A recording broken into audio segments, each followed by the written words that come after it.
सरकार असुआई। हाँ जी भैया तेजस्वी के सरकार असुआई। सबको पता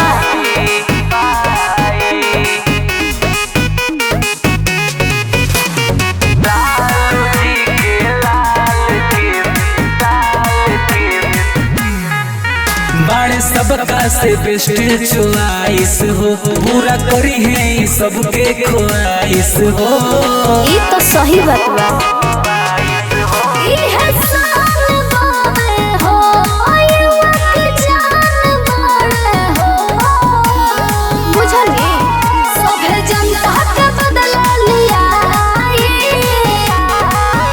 अरे लालू जी के लाल के सरकार असुआई। भैया तेजस्वी के सरकार असुआई। सागर स्टूडियो मैका डोला।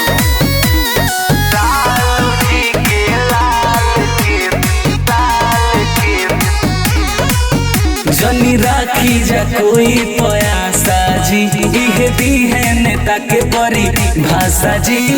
ए चाची सुनो तनी रोज गाती है जी, जगह मचाती है जी।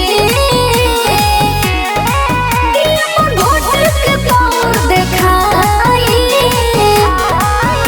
अरे लालू जी के लाल के सरकार असो बनाई। भैया तेजस्वी जी के अब की वे जीताई। ये बोला तेरे बड़ी जी।